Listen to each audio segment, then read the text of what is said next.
Narcissists love to ruin Christmas. That's a fact. I'm Victoria McCooey, and I want to talk today about how they will try to ruin almost every special occasion where they're not the center of attention. But they really, really love to ruin Christmas. Today, I don't know when you're watching this, but while I'm recording this today, it's 2 days before Christmas. And I'm reminded of all those Christmases when I was married to my narcissistic spouse. And I get those horrible feelings all over again, even now.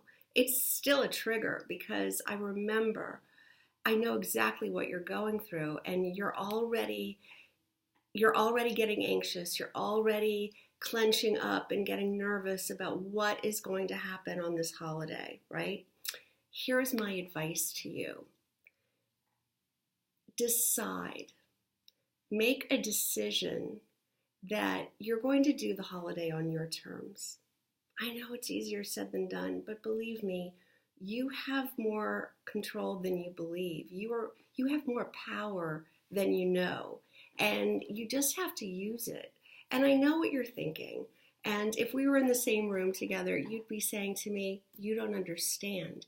If I don't do whatever it is he wants me to do, meaning like go to a party, don't go to a party, leave a party early, whatever, with your kids, maybe it's, a relative he doesn't get along with and he doesn't cooperate, or whatever that tension is, and I know exactly what you're going through. You have the power to control that. You really do. You're so worried about the repercussions of what if I stand up to him? What if I say no? What if, what would that fallout look like? How horrible would the payback be to me? Yeah, I get it. But by you trying to keep the peace, by giving in to whatever it is that he needs to do to disrupt everybody else's happiness, there's actually no such thing as keeping the peace, because he'll just come up with the next thing.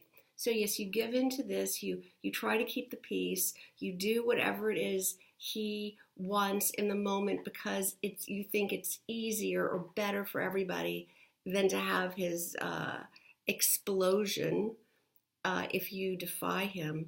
But are you keeping the peace, or are you enabling the chaos? Because whatever you do to satisfy his needs now, it'll just be a new thing, a new order, a new problem, the next issue.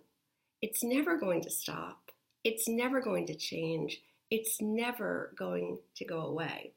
So by keeping the peace, you are just keeping yourself miserable, and those around you, or the kids, or whoever's affected by all this. You think it's what's best, but and maybe you're in that place where you honestly believe it's best. And I understand that. I was in that place for a very long time where I did exactly what you're doing.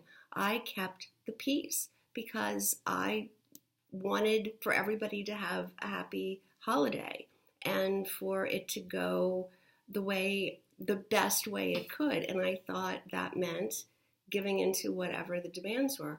But one day, and I hope it's one day soon, you'll realize that this is not best for you or for those you love, for your children, for your immediate family. It's not best for anyone to allow this behavior. So here is what I have to tell you about what you can do. There's my phone. I'm going to take an imaginary scenario that I'm guessing might be happening at your holiday, on your holiday day, on whether it's Christmas or Hanukkah, whatever you celebrate. If there's like a big festivity that you go to, and maybe it's your family, maybe he always has a problem with it, or this was I'm just drawing from my experience and the experience of all the women I've coached over the years. So what will typically happen is he'll not feel well, be sick, have enough, just demand that it's time to go when it's not time to go. And it's going to upset the children, it's going to upset the host, it's going to upset everyone.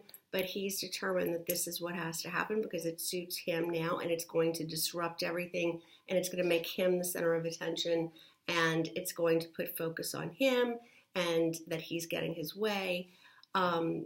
Be prepared. Be prepared for this. You know it's going to happen. If this is something that happens to you year after year after year, then take 2 cars if that's an option.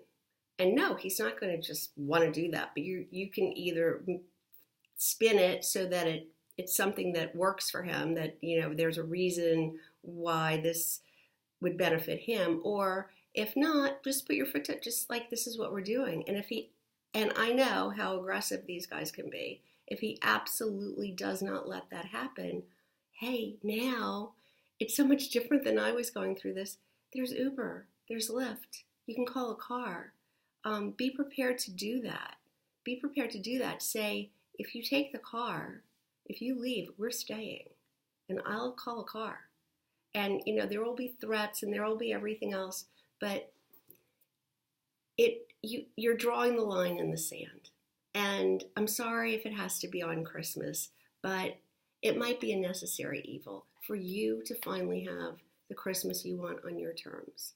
And just think about how satisfying this will be, how you're going to feel like you are taking care of yourself and your children by doing what's best for all of you and not succumbing to whatever crazy demands are being made by the narcissist because they need more attention or they need to squash everybody else's joy and happiness, or they need more to be more grandiose, to show how powerful they are, to beat their chest, or whatever that is that, you know, they need to feed their ego. You are stepping into your power. You have it. It's just a matter of using it. Will there be repercussions? Yes, but guess what? There's always going to be something. Even if you if you meet the demands, there's still going to be the other thing. And is this really how you want to live your life? What is it that you're so afraid of? I know, I was there. I'm not judging you. I'm not. I'm just telling you, once I stood up to the abuser, it really wasn't as scary as I thought it was going to be. And that's the case I see over and over and over.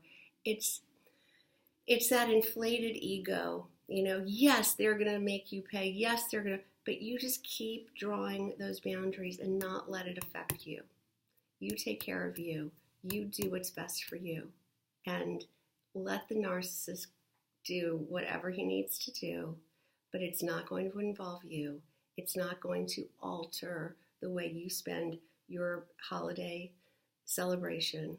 It's not going to affect your children's joy. You're going to be in control. All right? I hope that helps you. You can reach out to me, of course, if you want to find out more about how I help women in these situations who are in a marriage to a narcissistic spouse or who are already engaged in a contentious divorce from a narcissist.